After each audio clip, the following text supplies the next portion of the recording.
Andy Margin Boo Ruiz has weighed in at a super bubbly weight of 283 pounds. Wow, truly shocking.com.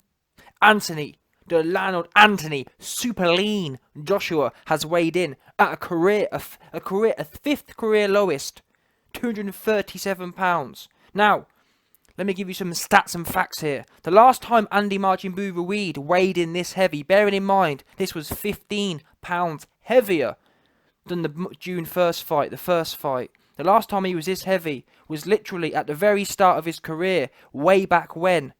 2009, his first two fights, Andy Ruiz weighed in above 290 pounds. Big bubbly dude this is. So this was... Andy Ruiz has never been, more or less, never been this heavy. The start of his career don't even really count, because after his first two fights, he actually got down. He had two fights at 290. His third fight, he was 250. So them first two fights were anomalous. Now compare it to this fight, 283, the last time 10 years ago. Shocking. Very bad. Extremely bad. Now, let me quickly... Before we go on, let me quickly debunk some of the things we've heard. Carl Froch came out after completely sucking Ruiz off. He's backtracking. He's backpedaling hard. Your boy Carl Froch, Mr. Jealous because AJ shut down his Wembley sales. He's been backpedaling hard. He's realising now what's going on. He's realising. But even Carl Froch, he tried to fight it. Oh, well, Ruiz looks like he had weights in his pocket. You are blind. Now, I went in back and actually... factually checked. Ruiz didn't have no weights in his pocket. He had these little thin jogging bottoms on. There was no weights in there, and he had a little vest on and a little hat. Maximum, let's say each of his clothes weighed a pound each, which is not the case. That's £3 at most. And I checked the pockets, there was no pockets in there. And more evidence that Andy Ruiz wasn't wearing weights is the fact that, if you watch carefully, just before he gets on the weight scale, he actually takes off his heaviest piece of clothing. He takes off his jacket and hands it to his trainer. So if someone was trying to conceal weights or even wear weights, the best place to put weights wouldn't be your pockets in your trousers. It'd be your pockets. It'd be your big jacket pockets. So he took the jacket off, and even the jacket itself, that's the heaviest piece of clothing. He took it off, so he wasn't clearly trying to weigh heavy. Yeah, no doubt, not even a bit trying to weigh heavy. That's that debunked. Now to the actual weight. Like I said, yeah, we can take a few pounds off for the clothing. I did go and check the Andy Ruiz versus AJ first fight. He wasn't actually wearing any clothes, so yeah, a pound or two, let's call it £2. That still has him weighing over £13 above the June 1st weight. Now I'm gonna be not, I can't lie here. This right here, in my opinion, is the most impactful or the most important weigh-in I've seen in a while. I've seen for years, probably, for a number of reasons. Number one, because AJ was such a deviation, and number two, because Ruiz was such a deviation. I've never seen a weigh-in mean so much. 9 times out of 10, in fact, 99 times out of 100, weigh-ins are weigh-ins. Everyone kind of does their own little thing. But this right here actually holds a lot of important information, in my opinion. So let's break down Ruiz some more. As I was saying, 283. He hasn't weighed this heavy for 10 years. And if you go through Andy Ruiz's recent fights, the scary thing is he weighed 268 in June, and that wasn't an average weigh. Andy Ruiz's career average is somewhere around 260 as an example.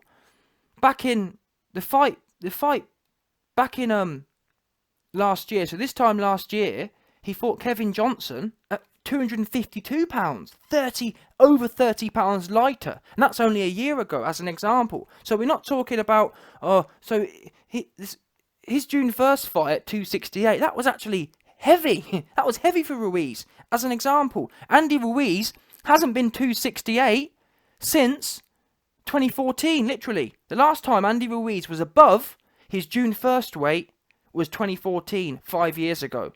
And then he adds another 15 pounds to that in this weigh-in. So this isn't, like I said, it's unparalleled.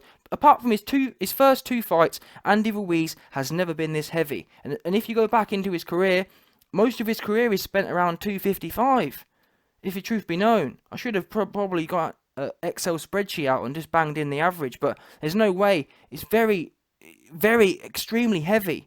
Haven't seen this in 10 years. And like I keep saying, to be honest, shouldn't even count them two first fights. They were clearly anomalous. Andy Ruiz has never been this heavy. Never. Literally, never been this heavy. Absolute madness. Now, the reason I'm putting so much weight on that is a number of reasons. Firstly, is the fact that Andy Ruiz himself came out and said, I'm going to be light. Yeah? So what's happened? How can a man who's intended on being light come in a career heaviest? Come in 15 pounds above his 5-year high. Yeah, Andy Ruiz's 5-year high was June 1st. He then adds another 15 pounds to that. How is that possible? I'll tell you how it's possible. If someone's gone Hollywood, and you got to remember, people were already asking the question, has Andy Ruiz gone Hollywood?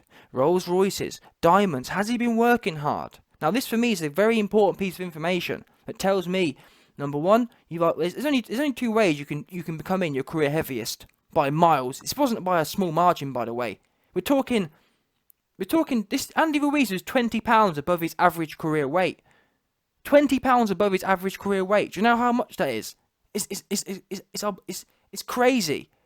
It's a massive deviation, a serious, significant deviation in weight, and you can only gain that one of 2 ways: either you're eating like a king, or you're not training like a king, or a combination of both. Now, it could be the case that Andy Ruiz has been training hard, but he's been overeating. It could be stress. It could be, yes, but what we know about these bubbly individuals, bubbly chicks, when they're scared or anxious, they do tend to eat more. So that there could be a reason why. But still, normally it's athletes who are training hard and often, it is relatively hard to gain weight. Never mind coming in 20 pounds heavier than your average.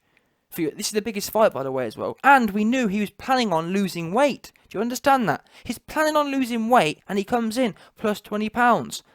The only way that happens, if you plan on losing weight and you come in 20 pounds above your career average, that tells me that you just weren't in the gym enough. You just weren't in there enough to... That's what I can think of. It seems like Andy Ruiz has just been eating all day. Seriously. And another piece of information which tells me Andy Ruiz is a bit conscious is the fact he didn't take his top off. It's almost as if he felt guilty. Oh, I've been talking about losing weight.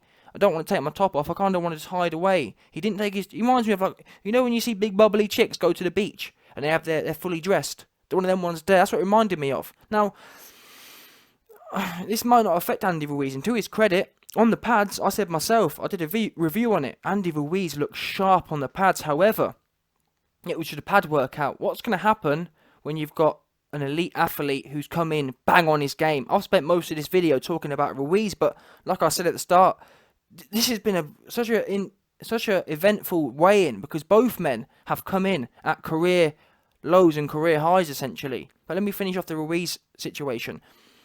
Whilst he looked good in the pads, where the weight will show is, number one, I think, foot movement. I've always said about Ruiz, I think Ruiz could lose 20 pounds. Never mind gain 20 pounds. He could have come in, rather than 269, he could have come in 249, and I would have been dropping bricks, because imagine how his feet would have been exponentially quicker, his hands would have been quicker, his head movement would have been quicker, and it would have been a dangerous place. Instead, he's added 20 pounds, which means... we already know he's got slow feet, and them slow feet occur, in my opinion, partly because he's got that big, bulbous belly, which weighs on his legs. He's got to lug that around, yeah? The reason Mike Tyson and Derek Chisora, or more so Mike Tyson, the reason he was so good at getting on the inside was because his footwork was so fast twitch, because he was 219 and had small little legs. Ruiz has small little legs, but he's got a massive belly to carry around, which naturally slows him down. And it's not a small amount of weight. He's got a huge... all of his fat goes to his belly as well. All of it. He's got little skinny legs, really, as well, relatively speaking. It's all belly. He's got awful genetics. He's got massive belly. It's almost like he's getting out of control now. He just ate himself into submission almost. But, like I said, number one, I think you can notice his feet are going to be slower. Number two, cardio possibly. You put a 20-pound weight on your back. See how much you're running around. Now, Ruiz is someone who's skilled at being bulbous, so he's more likely than not going to be able to manage it. However, on average, it's going to take an impact. At every level, it's going to take an impact. It's going to take an impact on his speed. Your legs can't get faster. His hand speed might not be effective simply because he's probably only added a few pounds to his bingo wing. It's all gone to his belly. But still, across the board, across all of Ruiz's stats, nothing's going to increase. It can only decrease, in my opinion. I can't see any benefit for Ruiz at this weight, or going that much bulbous. And it only implies to me that he's been slacking in training. There's no way you can look at this and say this is a positive for Ruiz. Maybe it might help him take a shot better. That's probably maybe the only thing it will be. But then again, I'd argue that, yeah, it might help you take a shot better, but the fact you're that big is going to actually hinder your head movement. It's going to hinder your ability to move your head. So you're going to end up getting hit with shots more. Does that make sense? The trade-off, yes, you might be able to take a better shot, but you're going to end up being hit with more shots because you're slower. So it's one of them ones. But that's the Ruiz side of things done. Not a good look for Ruiz. I've always said lower is better for Ruiz, and this is the worst. This is the absolute worst case for Ruiz fans. Number one, it doesn't look good for his discipline. It implies he's gone Hollywood. The rumours were already there. The Rolls Royces, the other evidence was already there, and this for me certainly gives that Ruiz going Buster Douglas on us. It gives us that Buster Douglas weighed in shockingly heavier as well versus Holyfield as an example after he fought Mike. Now, I do think Ruiz, unlike Buster Douglas, I do think Ruiz will come and fight, don't get me wrong. Buster Douglas came in there and jacked. Ruiz won't do that, in my opinion. However, his ability to get the best out of himself is going to be hindered, in my opinion, just simply for being too bulbous. And we don't know if he's been in the gym training. Because after all, how as an athlete, how can you come in 20 pounds above your average if you're training hard? It's very difficult to do. Even if you are eating like a pig, it's difficult to do. Seriously, if you're training 3 times a day for 12 weeks, and the scary thing is, Ruiz's trainer was talking about how, oh yeah, we've been in the gym, we've been doing a 16-week camp. I'm thinking, if you've been doing a 16-week camp, do you know how hard it is to put on 20 pounds when you've been in camp for 16 damn weeks training 3 a day? It's almost impossible to do, seriously.